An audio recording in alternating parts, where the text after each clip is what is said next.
yatang nagugutom na itong si Il na aking nakita. Dahil kanina pa siya nakanganga. Pero para yatang mas mahaba at mas malaki pa itong sunod na aking nakita dito banda.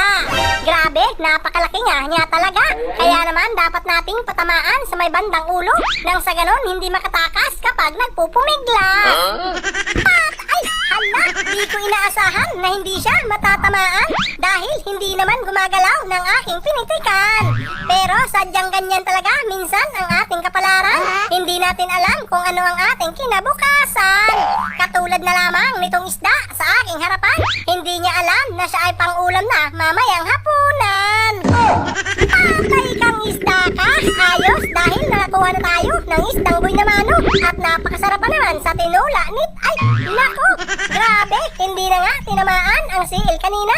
Tapos nakatakas naman ngayon itong isa.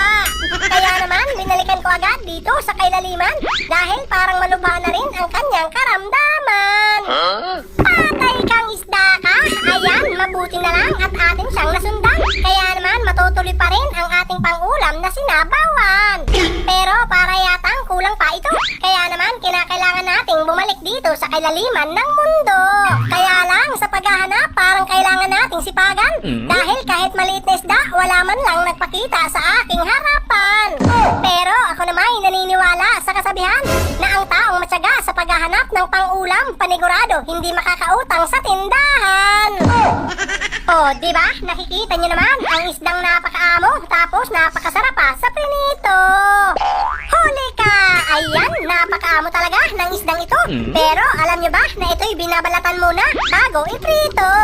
Kaya naman dahil dyan, shoutout na muna sa'yo. John Hatulan sa Kalam from Eastern Samar. Tapos eto pa, at akala ko talaga walang isda dito banda. Pero nung tiningnan ko na ang kabila, di ko inasahan na may makulay pala na isda. Oh, di ba? Nakikita niyo naman. Patay kang isda ka! Ayan, napakaganda talaga ng kulay niya. Kaya naman kapag ikaw ay nakahigop na sabaw, naku, panigurado, masasabi mo talagang wow!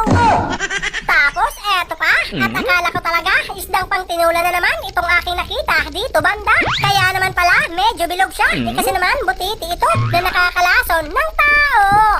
Kaya naman maghanap pa tayo dito sa bandang unahan nang sa ganon hindi lang sinabawan ang ating pang-ulam, kundi may paksiw din tayong maanghang. Pero ang kagandahan para yatang buntot itong nasa aking harapan. Kaya naman ating ikutan nang sa ganon ating malaman kung anong isda itong ating mapipitikan. Ay, hala, hindi ito isdang pangsabaw, kundi isdang